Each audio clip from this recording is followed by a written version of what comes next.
pelatihan survival ini ternyata mengambil lokasi di hutan konservasi Pulau Nusa Kambangan. Ini kayak saya ditungguin seseorang gitu di situ. Udah pikiran saya di situ saja. Nah, muncullah pikiran saya di situ adalah sosoknya yang saya lihat bayangan di situ adalah ada putih panjang seperti jubah.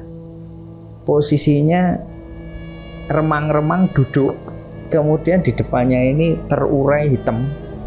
Tapi di atas hitam itu ada samar-samar abu-abu.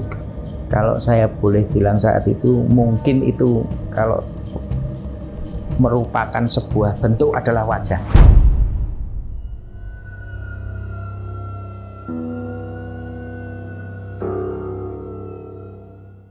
Assalamualaikum warahmatullahi wabarakatuh. Balik lagi bersama gua Nardi di obrolan tengah malam. Semakin malam makin seram.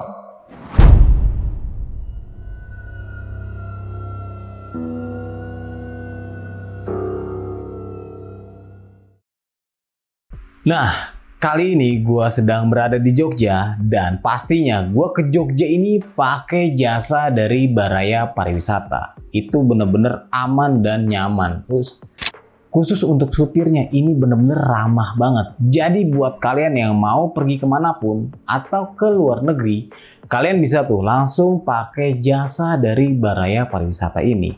Kita juga punya kode khusus yaitu trip tengah malam. Langsung aja dipergunakan. Nah sob, di sini gue udah kedatangan seorang narasumber yang memiliki cerita pengalamannya ketika ia survive di daerah Nusa Kambangan.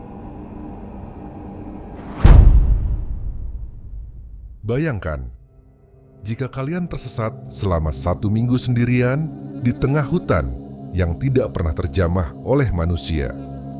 Kalian harus bertahan hidup sampai pertolongan datang, atau bahkan tidak akan ada sama sekali pertolongan. Inilah yang dirasakan oleh Om Catur di tengah hutan Nusa Kambangan. Bertahan hidup selama 1 minggu dengan peralatan seadanya. Dan ternyata beliau tidak sendirian, tetapi ditemani oleh makhluk dari alam lain yang senantiasa menunggu di tempat itu. Lalu, bagaimanakah caranya Om Catur menghadapi semua tantangan tersebut? Jadi mungkin kalian tahu nih tentang Nusa Kambangan ini seseram apa. Jadi narasumber gue ini survive selama 6 hari. Wah itu ngeri banget sih menurut gue ya. Tapi menurut kalian gue nggak tahu.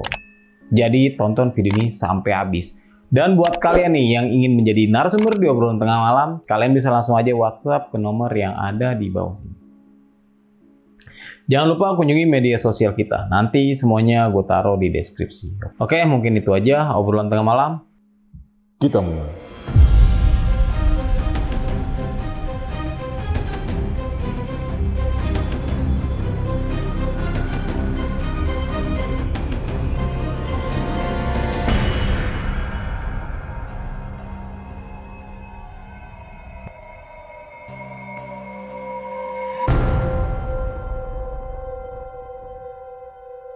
Pada awalnya itu, atau memang saya basicnya sejak kecil nih, sejak SD itu memang senang dengan kegiatan di alam, kegiatan di luar rumah yang dimulai dulu memang basic saya dari anak pramuka. Kemudian pada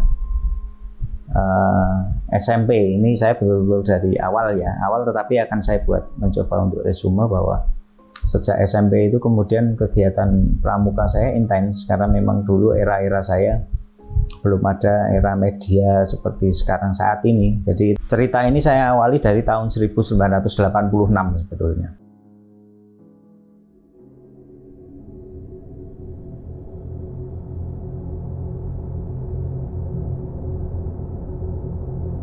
Pada saat itu sebetulnya saya beruntung terpilih menjadi pramuka Garuda untuk berangkat Jambore Nasional di Cibubur tahun 86. Nah, di dalam rangkaian kegiatan Jambore Nasional ini salah satunya adalah memang harus ada mencari kecakapan untuk merambah alam, sehingga saya naik kegiatan di pendakian Gunung Gede. Nah, di tataran SMP itu namanya pendakian kan memang sesuatu yang luar biasa gitu ya. Jadi bermula dari itu kemudian punya pengalaman mendaki saat usia saya SMP tahun 86 itu kan menjadi sesuatu yang luar biasa. Kemudian dari situlah titik tolaknya saya kemudian semakin menyukai kegiatan alam. Kemudian pada tingkat SMA saya bergabung nih kepada kegiatan Sispala. Nah, di ekskul Sispala itu kan kemudian memang banyak hal-hal yang memberikan kita pengetahuan tentang berkegiatan di alam. Karena pecinta alam, ada kelompok Sispalanya. Nah, disitulah kemudian saya semakin soul saya semakin menguat ke arah sana. Nah, setelah itu saya lulus kemudian masuk ke perguruan tinggi nih. Di perguruan tinggi saya bergabung kepada mahasiswa pecinta alam. Nah, di Mapala ini kemudian memang prosesnya banyak sekali teman-teman yang sudah memahami di Mapala itu kegiatannya ya kemudian banyak di alam. Nah, setelah kemudian saya lulus dari bangku kuliah, kegiatan ini tidak berhenti di situ karena kemudian saya mulai tingkat SMP SMA ini saya kemudian masih terus diikut sertakan untuk membina adik-adik leting saya di tingkat bawah kita, termasuk di Mapalanya, untuk ada diksarnya, ada apa dan sebagainya. Nah, proses di situ kan saya mengalami ada metodenya, programnya, semakin ada tambahan ilmunya, semakin meningkat. Maka setelah saya lulus itu, kemudian saya sempat kerja di perusahaan swasta. Kemudian di dalam perjalanan pekerjaan swasta itu memang ternyata membutuhkan kekuatan mental dan skill yang apalagi kita kerja di lapangan ya. Nah, kemudian saya diterima juga nih pada saat itu juga sebagai ASN. Nah, diterima sebagai seorang guru, kebetulan guru olahraga. Nah, di situ pun juga memang ada penguatan secara fisik, pengetahuan akademis tentang fisik yang saya terima. Nah, kemudian berawal di situ saya kemudian masuk kepada komunitas relawan kebencanaan. Nah, kemudian pada tahun 2014 itulah secara tidak sengaja di media Facebook saya melihat ada pelatihan survival ini. Kemudian saya dalami informasinya, saya ketemu dengan kontak personnya. Singkat cerita saya ngobrol-ngobrol, ternyata memang ada sebuah pelatihan diklat yang memberikan materi pelatihan mulai dari attitude, kemudian knowledge-nya sampai dengan skill-nya yang mengarah kepada kekuatan survive. Jadi bagaimana seseorang itu bisa survive dalam hidupnya. Apalagi kemudian ini mengerucut kepada bagaimana kita bisa survive apabila kemudian kita kehilangan kontak dengan siapapun. Nah, ini spesifik kepada kegiatan alam. Apabila kemudian kita lost, entah di hutan, entah di gunung dan sebagainya, yang kemudian itu memutus komunikasi kita dengan sesama manusia lah, bahasa saya berhadapan. Nah, setelah kami mempelajari kemudian mendapat informasi, semakin menguat ini rasa penasaran saya karena di situ namanya pendidikan dasar basic survival course. Jadi kursus dasar untuk mengetahui keterampilan tentang survival. Nah, dari situ ada satu hal yang membuat menggelitik saya adalah bahwa sistem pelatihannya yang menurut bayangan saya adalah kemudian seperti sekolah, dilatih di ruangan kelas, ada prakteknya bersama-sama. Ternyata di situ ditunjukkan bahwa ada skenario yang close to realistic situation. Jadi pada sebuah situasi realistik bahwa kita betul-betul tersesat atau kemudian kita memang lost kontak, kita terpisah dengan crowd atau peradaban kita dengan manusia.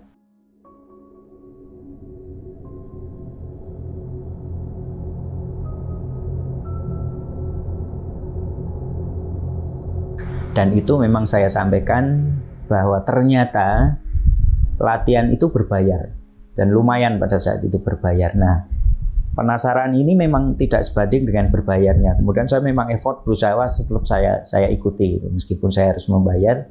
Kemudian saya setelah mendaftar ada data yang harus diisi. Nah, di situ saya menguat lagi nih tantangannya ataupun penasarannya. Karena apa? Karena di dalam formulir itu sebenarnya tidak hanya berisi tentang siapa sih saya, namanya kurikulum vitae atau data-data secara common biasa ya. Ternyata di situ juga ada kesepakatan bahwa apabila nanti terjadi sesuatu terhadap saya di dalam saya mengikuti ini, segala sesuatu tanggung jawab itu kembali kepada kita. Nah ini kan berarti menunjukkan, waduh ini berarti ada sebuah risiko yang harus saya terima. Karena di situ ada kesepakatan saya harus menandatangani di atas meterai. Jadi kalau ada apa-apa, saya harus bisa menerima, keluarga menerima apapun yang terjadi, karena ini sudah menjadi keinginan saya sendiri. Jadi tidak ada seseorang atau badan atau apa yang bertanggung jawab dengan keikutsertaan saya. Pada saat itu diberikan seperti itu. Meskipun ini adalah ada pelatihnya, ada yang mendampingi, ada yang memberikan ilmunya kepada kita. Kemudian di dalam komunikasi itu saya belum pernah ketemu sekalipun dengan kontak personnya yang merupakan pelatih saya pada saat itu ya. Kemudian setelah itu sampai pada hari-harinya, jadi rentang waktu antara saya melihat sampai dengan daftar sampai dengan kemudian saya ketemu ini ada jarak 2 bulan. Jadi saya mulai dalam bulan pertama ini komunikasi, bulan kedua sudah mulai intens karena saya meyakinkan bahwa saya ikut. Setelah mendaftar kemudian sudah mengirimkan.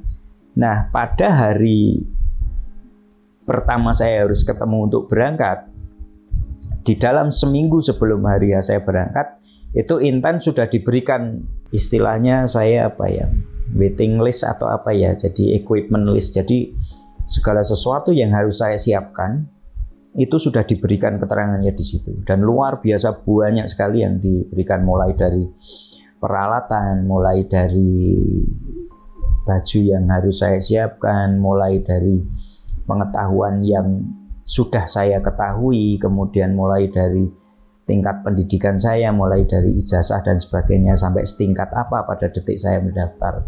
Kemudian sampai dengan berbayarnya, sampai dengan meterainya sudah saya kirimkan.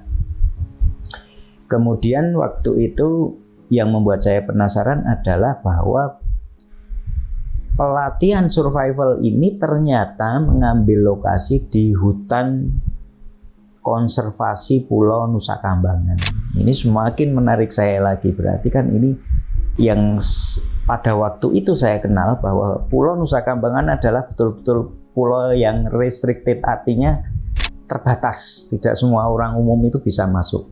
Kemudian saya setelah mengetahui lokasinya, saya menggali informasi. Nah, di situ kan ternyata ada area lapas, kemudian ternyata juga ada areanya pangkalan TNI yang kebetulan khususnya pada pangkalan TNI Angkatan Laut. Yang membuat saya penasaran adalah kenapa kita bisa berkegiatan di situ lah. Nah, disitulah belum ada jawaban. Nah, pada hari-harinya kita baru ketemu di meeting point nih di Kota Cilacap, ketemu dengan pelatihnya, ketemu dengan peserta yang lain, dan disitulah dimulai dengan rentetan atau deretan surprise yang saya temui. Surprise yang pertama adalah saya ketemu dengan pelatih yang ternyata orangnya luar biasa. Yang kedua, surprise kedua ketemu dengan peserta yang ternyata hanya sekian gelintir. Pada saat itu saya ketemu hanya dengan 2 teman yang lain, sehingga ternyata pesertanya hanya 3 orang. Dan itu 4 orang dengan pelatih saya. Nah, di Cilacap itu ada satu base camp di rumah seorang relawan Cilacap yang kita tempati sebagai meeting point. Saya dari Magelang ke Cilacap kendaraan sendiri. Jadi kesepakatannya adalah langsung ketemu di meeting point di Cilacap di sebuah rumah dengan alamat yang sudah diberikan. Nah, saya ketemu di situ, ngobrol di H-2 sebelum pelaksanaannya. Saya masih menunggu semalam, saya bermalam, peserta yang kedua hari berikutnya bersamaan, ternyata yang datang saya lebih dulu. Nah, kita kemudian bertiga ngobrol-ngobrol, disitulah baru surprise-nya. Satu angkatan saya di pendidikan itu, yang satu dari Surabaya, itu seorang usahawan, yang satu lagi dari Jakarta, itu anak seorang pengusaha. Saya mohon izin menyebutkan yang satu adalah Chinese ini yang dari Jakarta. Dan basicnya ternyata teman saya yang satu Surabaya ini juga belum pernah punya pengalaman sama sekali berkegiatan di luar. Bahkan pramuka itu tidak, pecinta alam juga tidak. Saya juga heran ini. Kemudian yang kedua, yang namanya Mas Tommy ini dari Jakarta, anak pengusaha. Ternyata anak mama, saya lihat gearnya, perlengkapannya itu head to toe dari ujung kepala sampai ujung kaki ternyata baru semua. Ini yang membuat saya surprise betul, berarti ini effortnya memang betul-betul pengen, mungkin tahunnya pengen camping lah. Nah di situ kemudian H-1 kita ada dikumpulkan untuk mendapatkan betul-betul materi dasar secara teori kegiatan apa yang memang akan dihadapi oleh 3 peserta ini oleh pelatih saya. Nah disitulah memang banyak hal yang kita surprise tadi saya sampaikan deretannya. Berikutnya adalah deretan surprise yang selanjutnya adalah ternyata materinya ini juga kejutan betul. Yang pertama, kamu harus kuat mental dulu. Yang berikutnya, karena ini ada 7 skala prioritas urutan dari apa yang harus diketahui sebelum kita nanti masuk kepada area pelatihan. Dan ini akan dijelaskan pada akhir kata pelatih saya waktu itu. Nah, yang pertama adalah mental. Selama diberi teori itu saya memang kalau secara literasi saya bisa memahami apa yang ada di isi buku itu. Tapi saya tidak dapat poinnya, ini kenapa saya harus mempelajari ini. Tapi saya terima. Yang kedua, saya harus mempelajari bagaimana kamu bisa mengenal first aid kit di dalam kegiatan medical first responder. Jadi harus punya pengetahuan tentang bagaimana kita mengobati, bagaimana kita mengatasi sebuah kendala-kendala cedera dan sebagainya. Prioritas yang ketiga adalah bagaimana kita membuat shelter, membuat api. Prioritas selanjutnya adalah bagaimana kita bisa membuat sinyal. Selanjutnya adalah prioritas bagaimana kita mencari air. Ini semakin menarik saya. Selanjutnya yang terakhir adalah bagaimana kita bisa mencari makanan yang edible, yang bisa dimakan dan yang layak makan, yang bisa kita kondisikan di alam liar. Setelah selesai malam itu, kemudian baru disampaikan pada akhir sesi, kalau tidak salah sekitar pukul 20 sampai pukul 10 malam, karena nanti kami harus beristirahat. Besoknya hari H1, hari H-nya, pukul 6 pagi kita harus sudah berangkat menyeberang ke Pulau Nusa Kambangan dari Pelabuhan Teluk Penyu. Nah ini yang menjadi, berarti kita besok berangkat. Nah, dari pukul 20 sampai pukul 10 itu kita baru disampaikan bahwa kenapa PMA yang disebut di kami itu namanya materi positif mental attitude. Kamu harus kuat mental dulu karena nanti kamu akan ketemu dengan hutan yang betul-betul semi ataupun mungkin mendekati ke alami karena memang ini area konservasi dan dilindungi. Tidak semua orang bisa masuk karena itu merupakan area yang berizin. Jadi kemudian di situ terbuka di sesi akhir sebelum kita berangkat ini reality yang harus siap kita hadapi. Yang pertama adalah bahwa hutan Pulau Nusa Kambangan ini terbagi menjadi beberapa bagian. Bagian timur adalah area lapas yang betul-betul bahasanya terpagar dengan rapat. Area selanjutnya yang membelah pulau itu membatasi supaya area lapas ini aman, tidak terkontaminasi, ternyata merupakan pangkalan TNI Angkatan Laut. Area yang ketiga adalah area pendidikan dasar para komando atau komando yang merupakan area pendidikan dasar dari Baret Merah, pasukan khusus dari Angkatan Darat yang disebut dengan Rawa Komando. Nah, area yang keempat inilah yang akan kita tempati adalah area hutan konservasi. Yang itu tidak sembarang orang bisa masuk. Baru pada area kelima, dan itu ada jalan besarnya yang menyambungkan antara bibir pantai utara dengan bibir pantai selatan, jalan yang bisa ditembus oleh wisatawan. Nah, ini adalah area wisata. Maka dari area wisata ke area konservasi ini memang ada batas perimeter yang orang wisatawan tidak mungkin masuk karena itu ada area yang tidak mungkin dilampaui gitu. Nah, setelah itu kan kami kemudian dengan 3 peserta ini kita saling berpandangan nih. Saya masih ingat saling lihat-lihatan, waduh ini yang akan kita hadapi. Nah, sampai di titik itu pun kita belum menyadari, belum disampaikan bahwa nanti 3 ini pun akan dipisah sendiri-sendiri. Kita masih berkeyakinan kita latihan bersama ini, masih bisa ngobrol-ngobrol bertiga, minimal bertiga lah. Karena masih dengan mindset yang ini latihan, kemudian memang berlatih gitu. Nah, kemudian kita naik perahu sampai hari hanya pagi, kita bangun dengan persiapan. Pada saat itu saya ada satu keril kapasitas 60 liter yang sampai sekarang masih ada. Kemudian ada backpack kecil yang saya pasang di depan, kemudian ada tas pinggang 1. Jadi perlengkapan saya itu betul-betul satu keril penuh, mulai dari baju, logistik, peralatan dan sebagainya. Kemudian di tas dada ini ada alat-alat kecil-kecil emergency yang cepat kita bisa ambil, termasuk satu tas ID, identitas kita, perlengkapan kita. Kemudian ada HP juga dan sebagainya, alat komunikasi dan sebagainya. Tas kecil yang satunya adalah isinya logistik yang mungkin kalau saya sih pada saat itu ada cash money, ada kartu-kartu yang untuk persiapan kita. Persiapan ya umumnya itu kalau mau beli jajan, mau beli apa, kita mindsetnya masih begitu. Nah, kita naik perahu. Kemudian alat tas kita pada saat sampai di pantai ini ada satu kejutan lagi, bahwa perlengkapan kita ini harus terbungkus rapi.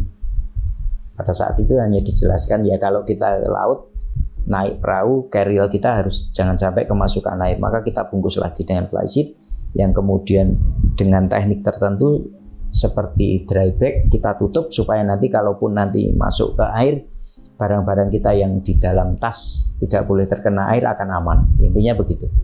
Setelah dibungkus rapi, kita berlima, jadi 3 peserta, 1 pelatih, kemudian ada 1 asisten pelatih orang Cilacap yang dibawa oleh pelatih saya orang Jogja.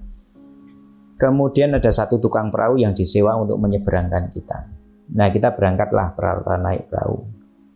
Nah, di dalam perjalanan mulai start jam 6 pagi, jam 7 pagi kita start dari pantai Teluk Penyu ke arah selatan untuk menyeberang ke pulau. Sudah kelihatan itu pulaunya. Arah yang dituju dengan koordinat dan tertentu kita sudah sampaikan bahwa arahnya ada. Begitu sampai di tengah-tengah jarak perjalanan antara pantai Teluk Penyu dengan pantai Pulau Nusa Kambangan, pelatih saya dengan serta-merta langsung, yuk kalian bertiga siap-siap untuk off-board gitu. Off-board itu keluar dari perahu. Untuk apa, coach? Saya manggilnya coach. Ya kalian nyemplunglah, masuk dari sini sampai pantai renang. Mati, kita lihat-lihatan lagi. Terus gimana nih? Ya kan bisa renang kan, sudah saya tanya kemampuan renangnya bagaimana. Ternyata saya sudah punya kemampuan renang, ya biasa. Kemudian teman saya yang 2 itu juga punya kemampuan untuk renang. Tetapi saat itu kita memang oleh pelatih saya disediain satu namanya bellbuoy, pelampung putih kecil gitu, diikatkan. Oke, ini ada pelampung, diikat hanya untuk emergency saja. Tapi nanti kamu nyemplung itu ya cari. Kalau memang betul-betul kamu tidak butuh ya jangan diambil. Kalau misalnya kamu capek atau bagaimana ya itu dipegang. Itu masih bisa dipegang kamu sambil jalan. Oke, siap. Ternyata kita suruh masuk semua dengan peralatan. Waduh, mati. Kita bawa peralatan yang nyemplung, akhirnya renang juga. Nah, renang itu pun akhirnya kan baru itu kita merasakan betul-betul, waduh ini nyebrang, kemudian antara tantangan renang di laut itu ternyata di luar perkiraan kita, karena ternyata kayak dari jauh kita melihat tenang, begitu kita turun maka arus ataupun ombak ini ternyata tidak seperti kalau ombak di kolam renang dan sebagainya, betul-betul membuat kita harus effortnya luar biasa. Nah, tenaga yang kita keluarkan itu memang sangat luar biasa. Jadi dalam perjalanannya ini ya namanya tetap mampu renang, tetapi rasanya itu beda. Ada rasa panik, aduh ini kalau nggak nyampe gimana, kalau tenggelam gimana, sampai ada bayangan bahwa di laut ini kan di dalam macam-macam ini, mungkin ada ikan apa dan sebagainya, barangkali ada yang bahaya di bawah. Karena kita masuk, udah berkecamuk sambil renang sambil mikir itu sudah. Akhirnya apa? Ada titik yang kita tuju itu. Ya titik itu tetap ada di pandangan saya. Tapi ternyata saya itu terbawa arus. Jadi begitu dilepas, perahu ini kok hanya mendampingi jauh, oleh pelatih saya didampingi. Akhirnya kita diteriakin, ayo berkelompok saling mendekat. Karena ternyata kita bertiga begitu masuk, kita tahu-tahu terpencar-pencar gitu. Terpencar-pencar karena adanya kekuatan arus. Nah, kita sudah ngumpul lagi.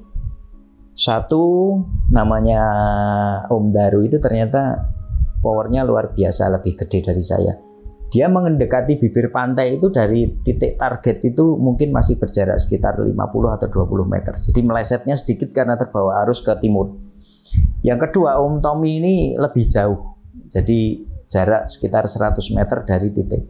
Saya ternyata lebih parah gitu, lebih parah. Jadi agak lebih jauh lagi, saya terbawa arus. Akhirnya jarak saya yang paling jauh di antara bertiga ini. Ringnya 1, 2 dan saya ketiga ada sekitar jarak ya lebih dari 200 meteran lah dari titik yang kita tuju. Nah, dari situ kemudian alat kita effort lagi nih, saya harus ngumpul di sana, pelatih saya di sana sudah pakai peluit. Ayo targetnya di sini. Waduh, kita jalan. Habis dari renang rasanya capek, badan basah kuyup semua jalan. Dengan cuaca waktu itu pagi ya, kalau di pantai yang kita tidak bisa di pantai ya, rasa panas itu muncul di pikiran kita. Waduh, ternyata panasnya kayak gini.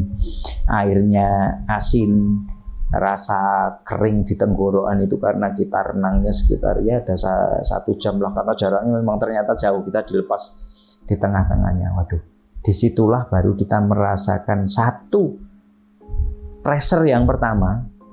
Saya membayangkan kalau memang saya kecebur di laut itu rasanya kayak gini.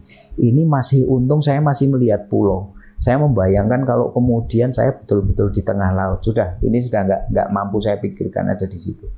Apakah kemudian saya bisa selamat atau tidak, baru pertama kali itu muncul. Nah, kemudian sampai di pantai, kita diistirahatkan. Oke, istirahat. Nah, dari titik ini nanti kita akan masuk lagi ke area kalian masing-masing untuk masuk hutan. Nanti kita ngumpul dulu. Nah, sampai di situ keterangannya. Oke lah, nanti kita masih bareng-bareng, oke, sambil ngobrol, bercerita.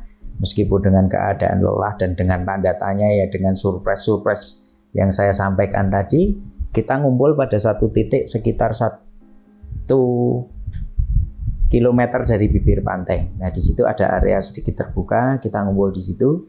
Kemudian kita disuruh istirahat saja, kemudian disuruh ganti pakaian, tidak membuka apapun itu. Kemudian pelatih saya dan asistennya menyiapkan alat-alat beliau di situ untuk ngecamp di situ. Nah, kita istirahat, hanya suruh ganti pakaian dan sebagainya. Nah, kita kemudian memang melepas semua pakaian basah kita dengan pakaian-pakaian kering kita yang ada di tas. Kita kemudian effort membuka lagi. Yuk silahkan pakaianmu dikumpul, dibentangkan dulu supaya kering. Kemudian kita jemur di pinggiran hutan itu. Tapi sedikit tidak kena matahari sih. Kemudian memang keringnya tidak begitu cepat. Nah, dari sini memang mohon maaf nih, karena ternyata ada hal-hal yang terlupa. Jadi saya awal sebelum berangkat itu pagi harinya sebelum berangkat itu ternyata ada sesi yang saya lupa ini. Ada sesi kemudian kita cek alat-alat kita, logistik, terutama logistik kita. Logistik kita dibuka semua oleh pelatih saya, disuruh dibuka, kemudian dijajarin kayak kita mau buka lapak. Kita mulai dari makanan dan sebagainya dijajarin. Di situ kemudian oleh pelatih saya diambilin semua apa yang kemudian tidak dibutuhkan menurut beliau dan tataran dari program pelatihan beliau. Nah, ada satu dialog saya, kalau dialog dengan teman-teman saya amati, mungkin itu nanti terjadi, tapi khusus saya sampaikan bahwa pertama kali pelatih saya melihat jajaran logistik yang saya bawa, beliau hanya berkata, manggil saya Om, Om Catur ini mau latihan atau mau camping ceria ini. Ini makanannya luar biasa. Ini saya ambil semua. Tidak boleh bawa ini.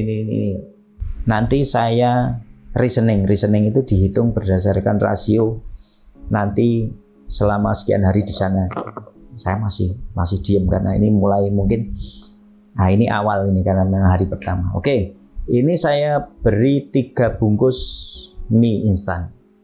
Kebetulan saya juga bawa telur, yang saya pakai box telur itu disita semua. Kemudian ada roti, ada beras, ada macam-macam lauk pauk, persediaan matang jadi ataupun yang mentah saya bawa itu disita semua. Saya mulai bingung. Kemudian beras saya hanya diberi 1 gelas. Saya mikir, waduh ini 6 hari diberi 1 gelas. Ini masih belum saya tanya dulu. Ini saya kasih ini 3. Karena nanti ada sesi tanya jawab gitu katanya. Oke, ini saya jelaskan nanti kalau mau tanya nanti gitu. Kemudian ada satu yang unik dialog saya di situ, bahwa saya membawa persediaan rokok itu 1 slop. 1 slop waktu itu saya sebutkan aja, rokok kretek terkenal yang warnanya merah itu 1 slop, tidak ada filternya. Kemudian saya tembakau 1 pak dengan perlengkapannya, mulai dari kertasnya sampai ini. Ini juga akan disita. Nah, wah ini enak sekali nanti di hutan ngerokok ini. Nah di situ saya langsung, karena kebetulan saya adalah perokok aktif ini. Kalau tidak ada rokok ini saya betul-betul kayak blank. Coach, ini kalau rokok saya diambil semua, tembakau diambil semua, izin saya balikan. Di situ sudah bahasanya waktu itu Om Catur sudah kena mental oleh beliau, jadi penilaian beliau. Kenapa ya saya nggak bisa merokok Om, kalau nggak bisa apa ya bahasa saya, kalau tidak ada rokok itu saya seperti habis gitu. Wah ngeri ini kan gitu. Oke, berarti ini logistik tak kurangi lagi. Yang sudah hanya 3 bungkus itu masih dikurangi. Saya harus bargaining dengan rokok yang harus diloloskan. Akhirnya saya bilang ini, udah ini coach, ini logistik saya diambil saja semua nggak apa-apa lah. Saya nekat waktu itu ya. Tapi rokok ini, persediaan rokok saya jangan diambil. Akhirnya diizinkan. Ya wes oke. Kebetulan teman 2 saya itu tidak perokok semua sama saya. Ini silakan nggak apa-apa. Tapi ini dikurangi, tukar guling dengan itu. Oke siap, nggak apa-apa. Sudah di situ sudah satu mental saya yang sudah bisa saya redam adalah saya masih merasa aman dengan adanya rokok. Seakan-akan yang sekarang saya pahami adalah kayaknya saya kalau tidak pegang jimat itu nggak kuat gitu. Nah waktu itu saya merasa wah saya kalau nggak pegang rokok saya nggak akan kuat. Nah akhirnya diloloskan. Nah sampai di sana pada siang harinya kita sampai di pantai, kemudian sampai istirahat itu sudah sampai pukul 10 hari pertama, jam 10 pagi. Kemudian jam 12 setelah kita selesai mengkondisikan itu, karena kita keril hari sebelumnya sudah di checking ya, diperiksa, digelar semua alat-alatnya, masih diperbolehkan karena pada saat itu levelnya masih basic. Oke, sekarang kayak anak kecil itu kita masih ada guyon-guyonnya pelatih saya, bertiga silakan home pipa gitu, atau sweet home pipa. Namanya Mas Daru ternyata menang. Oke, kamu nomor 1, home pipa lagi. Saya nomor 2 gitu. Yang ketiga Om Tommy dan saya sweet, karena 3 ini home pipa sudah menang, yang kedua sweet aja kan gitu. Saya menang, Om Tommy kalah. Ini maksudnya apa sih? Nah ternyata oke, ini Om Daru nomor 1, Om Catur nomor 2, Om Tommy nomor 3. Oke, Om Daru dulu. Namanya si Ali aslinya. Le antar ke lokasi yang ditujukan di area nomor 1. Kita nggak tahu nih. Nah, Om Daru dibawa. Udah berangkat dulu. Ada sekitar mungkin 1 jam ya, jam 12, jam 1 si Ali kembali. Sudah coach. Oke, Om Catur sekarang bawa lagi. Arahnya berbeda ternyata. Kalau misalnya ini sebuah lingkaran, Om Daru diantar ke arah jam 12, jadi katakanlah lurus ke sana. Nah saya kemudian diantar lurus ke arah kanan atau di jam 3. Nah terakhir berarti Om Tommy ada di jam 9, ya, dari posisi itu. Nah saya juga diantar sekitar waktunya kalau tidak salah kurang lebih berangkat saja sudah 45 menit. Berarti kalau Mas Ali itu kembali lagi ke pelatih saya 45 menit berikutnya, jadi hanya 1,5 jaman lah ya, 1,5 jaman. Kalau Om Daru itu 1 jam, itu berarti 1 jam berangkat, 1 jam balik, 2 jam itu saya hanya ingatnya 1 jam itu. Nah, Ali waktu itu nganter saya, Om Catur posisinya di sini, sudah ya, silahkan kondisikan di sini, saya tinggal. Oke, terima kasih. Nah, di hari pertama itulah mulai jam 2 Saya mengkondisikan area yang begitu sampai di situ, kekagetan saya mulai dipecah itu tadi. Waduh, ini home pimpah suite arahnya beda-beda. Berarti kita tempatnya beda nih coach. Yo beda lah. Kalian harus berlatih sendiri, survive sendiri seperti yang saya sampaikan. Lonely survivor itu kan berarti kamu harus survive sendirian, tidak bersama-sama. Waduh, sudah kita terima lah. Itu sudah mulai pendidikan ataupun sudah mulai pelatihannya.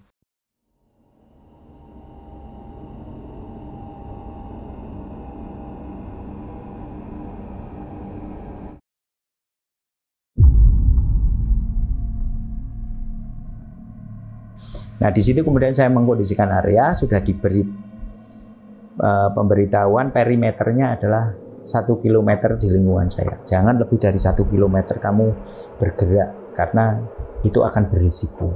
Karena kamu belum paham, betul-betul paham terhadap area yang kamu tempati sekarang. Nah, saya kemudian membuat camp di situ dengan peralatan yang sudah diberikan sesuai dengan list. Mulai ada hammock, mulai ada fly sheet. Jadi tidak ada tenda. Jadi kita survivor tidak pakai tenda. Pada saat itu di basic hanya diberikan hammock dan fly sheet. Karena kita belum mengarah kepada nature shelternya atau shelter alaminya. Kita masih berlatih pada basic. Nah, sudah diberi perimeter juga, diberi amaran, diberi peringatan bahwa nanti silakan membuat shelter itu minimal 4 meter, tidak boleh kurang, harus lebih dari 4 meter ke atas, karena ada mobilitas di hutan yang alami itu, mungkin binatang atau apa, kalian harus waspada. Ini yang memang kemudian betul-betul mulai kita pelajari, kita mengerti. Nah, akhirnya saya tidak mau ambil risiko, nggak nanggung lah. Saya kemudian masang hammock itu 6 meter di atas. Jadi saya memang harus observasi, mencari pohon yang kira-kira sesuai, cocok. Saya naik satu dulu nih dengan teknik membuat hammock yang sekian meter tingginya itu, akhirnya dapat 6 meter. Kemudian fly sheet-nya itu sekitar, ya tidak ada setengah meter lah dari fly sheet saya, karena memang itu kita sudah diajarkan untuk tidak terlalu tinggi dengan teknik-teknik sirkulasi udara supaya tidak dingin. Nah, dengan 6 meter itu kan kemudian kita bisa membuat perapian di bawah supaya kita mendapatkan suhu yang cukup untuk menghangatkan kita, karena hanya shelter. Kemudian fly sheet-nya juga harus pas, harus tegangan, karena kalau nanti cuaca hujan ataupun apa, kita akan aman. Nah, di hari pertama itu kan kemudian memang dari jam 2 mengkondisikan itu effortnya luar biasa. Saya memasang hammock dan fly sheet dengan ketinggian sekian itu saja mungkin sudah memakan waktu hampir 1 jam lebih sedikit lah. Kemudian sudah jam 3 lebih sedikit itu saya baru menyadari saya itu belum membuat perapian ini, karena sudah mulai redup jam 3 sore dengan kanopi hutan yang luar biasa itu. Ini sudah mulai panik saya rasakan, karena apa? Ini sudah mulai temaram. Saya pada saat itu serasa saya itu ada teman, artinya ada teman itu, oh iya saya kegiatan sendiri ya, seolah-olah saya itu mau ngomong dengan siapa, sudah belum atau bagaimana, seolah-olah saya seperti mau ngomong, tapi saya lihat nggak ada orang kan gitu. Aduh, ini saya mulai benar-benar sendiri. Nah, saya cepat-cepat nih sudah diberi tekniknya, mengumpulkan kayu, bahan bakar secepat mungkin dan sebanyak mungkin. Kemudian membuat api, karena saat itu apinya kita memang masih diberi keleluasaan dengan tingkat pendidikan level yang basic. Ini tidak boleh dengan korek gas, tapi dengan pemantik korek biasa. Jadi korek yang digesek kayu itu. Nah, dengan situasi kayu-kayu yang kita dapatkan yang tidak basah itu, kita memang sudah diberi pelatihan bagaimana membuat tender, bagaimana membuat bahan bakar yang basah itu supaya bisa kering untuk cepat memantik. Nah, saya bisa membuat itu. Kemudian nah sampai sore, sampai jam 5 itu sudah mulai nih rasanya, waduh, apalagi nih yang harus saya lakukan, karena tiba-tiba blank ini, saya sendiri ngapain camping di sini. Tapi alat-alat kemudian saya tata nih, karena memang ada kembali lagi tadi sudah diberi penjelasan bahwa ada mobilitas yang namanya binatang nokturnal itu kalau malam akan mulai aktif. Maka tas itu ya di atas, persediaan yang hanya segelintir itu ada di atas. Kemudian alat-alat juga saya gantung, tapi bisa saya ambil dalam kondisi hemok, ada di tali pancang tengah di atasnya itu. Kemudian saya juga membuat tali untuk akses naik turun, karena memang awalnya saya naik pohon ini wah betul-betul capek dan melelahkan. Kemudian saya memang membuat akses tali untuk naik turun ke hemok. Kemudian untuk keamanannya tali ini bisa saya tarik ke atas pada saat saya ada di atas. Kemudian mulai maghrib ini, kemudian saya masih berkegiatan di bawah sampai jam 7 malam. Mulai maghrib ini sudah mulai ini nih, perasaan-perasaan secara mental, meskipun pada teori kemarin sudah diberikan bahwa materi PMA itu seperti ini, itu betul-betul kemudian baru saya pahami. Oh, yang materi itu ini, arahnya ke sini, wah mulai ini. Dari jam 6 sore sudah terlihat gelap karena memang kanopinya tertutup. Sunsetnya itu kan tidak bisa tembus nih. Sampai dengan jam 7 saya sudah bikin minum dan sebagainya, saya masih belum bisa beradaptasi nih. Ada cangkir, logam, kemudian ada nesting, kompor itu masih di bawah, meskipun tidak berserakan tapi ada di bawah. Saya sudah makan, minum, saya naik nih, kemudian jam 7 merasakan ada hal-hal yang akhirnya insecure karena sendiri, oh ini apa sih, barangkali ada yang muncul apa, meskipun apa mulai suara jengkrik dan sebagainya, suara binatang-binatang malam muncul. Udahlah aku mau naik aja, karena memang satu hari ini melelahkan, sudah renang itu rasanya badannya capek, sudah ada mulai rasa saya harus istirahat. Begitu saya sampai di hemok, kemudian merasakan jam 7, ini yang mulai rasa beda lagi saya rasakan adalah saya nongkrong sendiri nih di sini. Saya mau ngomong sama siapa, saya lihat jam lagi masih jam 7:04. Mau ngapain ini di atas? Udah saya rebahan aja lah, tidur. Diem begitu. Ini sebuah lonjakan perubahan, bahwa hari-hari itu kalau kita ketemu teman-teman, meskipun kita nongkrong masih bisa bertatapan, masih bisa ngajak ngobrol, nanya ini saya mau tanya siapa, terus saya mau ngobrol apa. Saya ngobrolnya akhirnya seakan-akan ngobrol dengan diri saya sendiri. Saya mau ngomong apa ya, kemudian saya jawab apa ya, ini saya di sini. Nah, beranjak waktu saya lihat lagi kok masih 7.30. Di situ saya merasakan bahwa second by second, detik by detik itu kayak berhari-hari. Mati ini 1 detik kok kayak ini 1 detik ini 1 menit apa 1 jam ya. Saya sampai begitu. Sampai kemudian beranjak jam 8, jam 9, suasana itu semakin sunyi, hanya binatang-binatang alam. Nah, mulai dari jam 9 malam itulah pressure utama yang saya rasakan. Saya sendiri. Sekitarnya itu gelap. Saya hanya menyalakan lampu tenda. Tidak ada pandangan yang jauh yang bisa saya jangkau dengan vision saya. Center itu ya siap, cuman center kan terbatas, kemudian hanya ketemu pohon, ketemu semak, ketemu batang, ketemu apa yang di situ hanya aneh gitu. Bagi saya saat itu aneh. Nah, disitulah muncul pertama kali itu begini. Ini saya kenapa di sini ya? Kenapa saya bayar mahal? Kenapa saya mau diem sendiri di sini, nggak ada temen? Ini saya ngapain sih?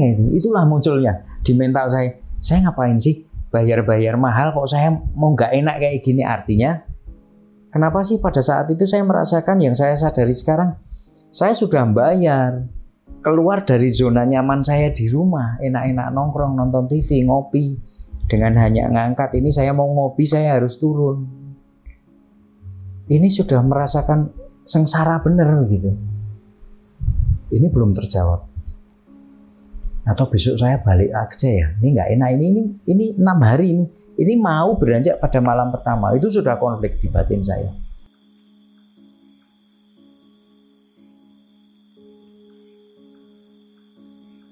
Ada satu hal yang mengingatkan saya bahwa apakah ini yang rasanya kalau orang mau mati mungkin begini ya, nggak bisa ngomong sama orang lain. Itu sampai aneh saya bertanya. Hari ini saya bisa ketawa sendiri dengan pikiran saya yang masih betul-betul saya ingat waktu itu. Apakah mau mati kayak gini? Akhirnya itu masih berjalan terus saja pergumulan itu. Sampai mungkin sekitar jam 10. Saya memang tidak ingat detik by detiknya. Saya mungkin sampai lihat tengok-tengok jam ini. Barangkali dalam semalam itu kalau mungkin dibuat seperti batangan untuk pilkada itu, waduh udah penuh lah. Hitungan mau berapa kali mungkin sudah ratusan kali atau saya nengok tapi jam itu kayaknya tidak beranjak, tidak bergerak, angka tidak berubah. Sampai jam 10 malam itu saya berpikir, ini saya mau ngomong sama siapa? Tenda tidak fly seat saya ajak ngomong nggak bisa, hammock juga. Akhirnya aku tidur sama kamu ya ini. Jadi anehnya pada saat itu saya menganehkan diri sendiri. Ini saya mulai hilang warasnya apa ya? Kok saya mau ngajak ngomong sama ini? Tapi karena saya rasakan, oh iya saya sendiri gitu.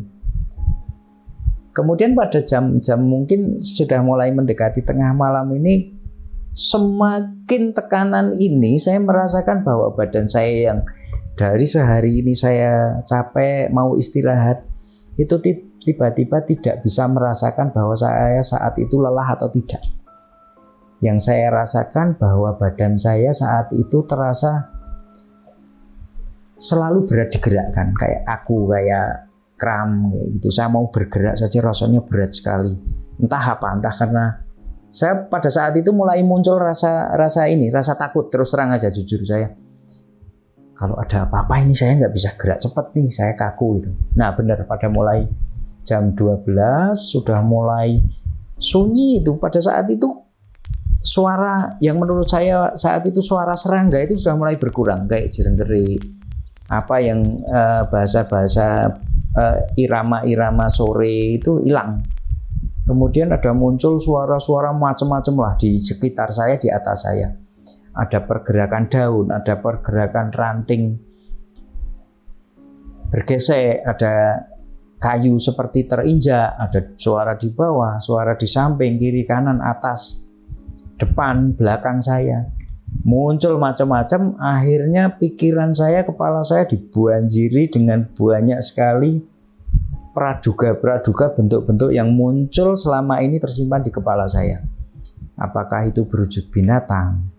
Apakah itu berwujud orang? Apakah itu berwujud hantu-hantu yang ada di pikiran saya yang saya lihat di TV? Apakah kemudian itu saya mulai stres nih, mulai capek? Tidak saya sadari, tetapi yang saya rasakan adalah badan saya, baju saya basah.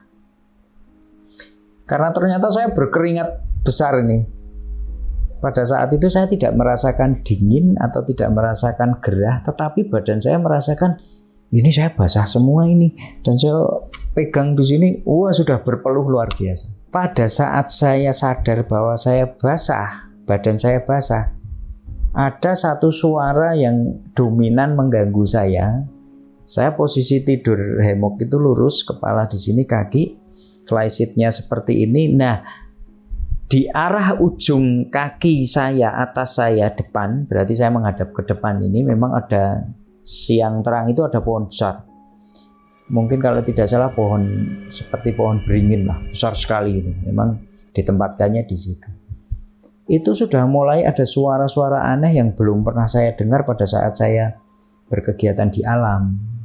Entah saya bersama teman-teman atau saya sendiri di kampung peradaban. Ada suara semacam bergumam atau berdecak atau orang ngobrol, tetapi tidak terbaca fonemnya, tidak terbaca artikulasi atau kata-katanya. Misalnya menyebutkan nama, menyebutkan omongan, menyebutkan kata-kata, tetapi itu hanya sebuah suara yang saut menyaut, bergumam, berdecak, berdengung, berdehem, bahasa kita ya di manusia itu ada di satu titik itu. Kemudian ada suara tinggi rendahnya ketawa, kemudian terkekeh, kemudian kalau terbahak-bahak enggak ya, tapi ada suara hihi, mulai hihi, kemudian ada suara kayak nangis, kayak apa ya, orang-orang tidak nangis lepas, tapi semacam terisak-isak gitu, terisak-isak. Disitulah kemudian saya mulai dari ujung jempol saya rasakan sampai leher ini saya nggak bisa gerak dan tidak bisa merasakan apa-apa. Saya seperti merasa saya harus siap sedia. Pikiran saya waktu itu yang masih saya ingat adalah saya memang membawa alat parang sepanjang mungkin 30 cm. 30 cm itu bilahnya, kemudian ada pegangannya, berarti mungkin sekitar 30 sekian lah, 35 pada pegangan. Ini parang ini akhirnya dari saya gantungkan, saya ambil karena posisinya dekat. Saya ambil dari tali flysheet itu, saya ambil karena pakai karabiner, saya taruh di dada kiri, tapi tangan saya pegang. Sementara tangan kanan saya itu mendekap gini karena memang kemudian basah ini tidak terasa basah, tapi rasa dinginnya itu ada dingin di perasaan bahwa ini kayak saya ditungguin seseorang gitu di situ. Udah pikiran saya di situ saja. Nah, muncullah pikiran saya di situ adalah sosoknya yang saya lihat bayangan di situ adalah ada putih panjang seperti jubah, posisinya remang-remang duduk, kemudian di depannya ini terurai hitam, tapi di atas hitam itu ada samar-samar abu-abu. Kalau saya boleh bilang saat itu mungkin itu kalau merupakan sebuah bentuk adalah wajah.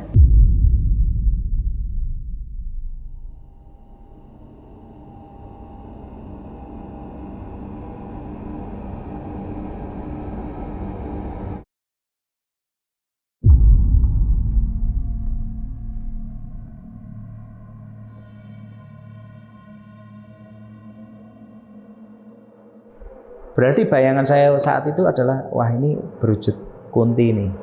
Ada rambutnya tergerai di situ karena suaranya dari situ. Nah, gimana tuh sob? Tentang cerita dari Om Catur ini. Boleh tuh tulis di kolom komentar. Dan cerita ini sebenarnya masih ada kelanjutannya. Gue juga penasaran nih, seserem apa cerita kelanjutannya ini. Dan di sini gue mau informasi ini bahwa buat kalian yang mau pakai jasa dari Baraya Pariwisata dan kita punya kode khusus nih buat penonton-penonton obrolan tengah malam ini, langsung aja dipergunakan, yaitu namanya trip tengah malam. Oke, mungkin itu aja. Gue Nardi pamit undur diri. Sampai jumpa di video-video selanjutnya. Wassalamualaikum warahmatullahi wabarakatuh.